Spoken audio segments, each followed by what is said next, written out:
Mount Everest is the highest place on Earth, rising 29,032 feet into the sky.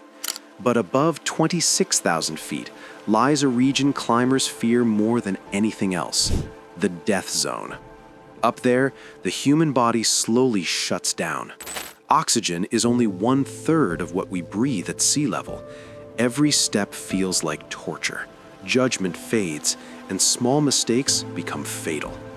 Over the years, Everest has claimed many lives. These are some of the most haunting stories. You're watching The Silent Peaks. To discover more mysterious and thrilling videos like this, be sure to subscribe to the channel. In May 1998, American climber Frances Arsentiev and her husband Sergey attempted Everest without bottled oxygen, radios, or Sherpa support. Frances wanted to become the first American woman to summit Everest without oxygen. On May 22nd, she reached the top, but too late. The safe turnaround time was 2 p.m. She summited at 2:30. Darkness fell as they descended, and the couple became separated. Sergey made it back to camp. Frances did not. The next morning, Sergey went back up with oxygen to find her and never returned.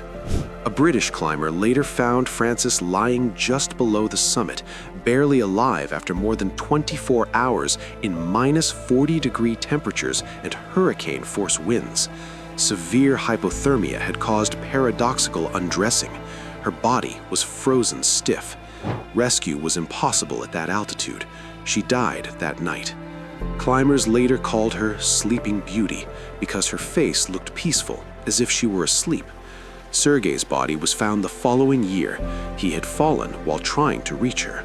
In May 2006, British climber David Sharp attempted Everest alone. He had no Sherpa, no radio, and minimal oxygen.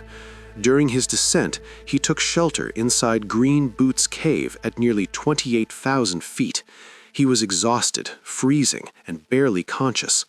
Over the next day, more than 40 climbers passed him. Some offered oxygen, others assumed he was already dead.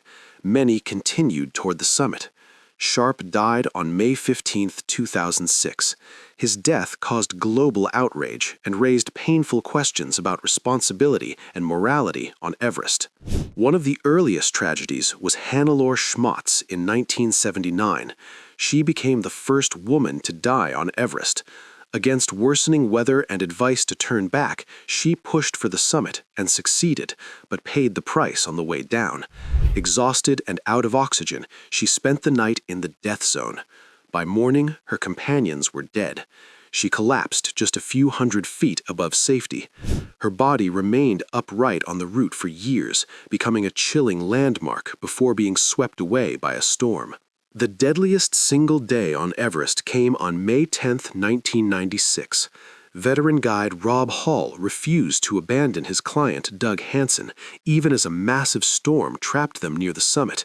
Hall stayed with Hansen until the end. He made one final radio call to his pregnant wife before freezing to death.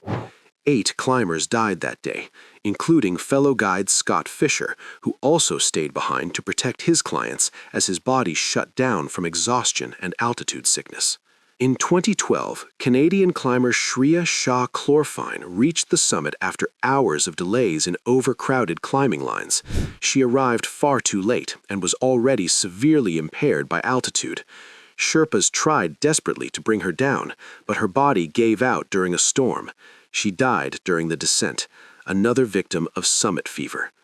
Most recently, in 2024, Kenyan climber Joshua Cheruiyot attempted to make history by climbing Everest without oxygen.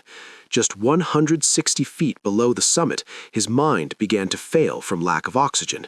He refused emergency oxygen and became unresponsive. He died within sight of his goal. His Sherpa disappeared trying to help him. These stories share a painful truth. Everest does not forgive ambition, delay, or denial. Above 26,000 feet, survival becomes a race against time and human limits.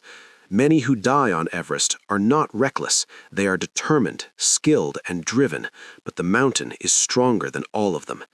Everest is not just a test of strength, it is a test of judgment. And in the death zone, even one wrong decision can turn dreams into permanent silence. If you found this video meaningful, subscribe for more real stories from the edge of human endurance. Leave a comment with topics you'd like to see next.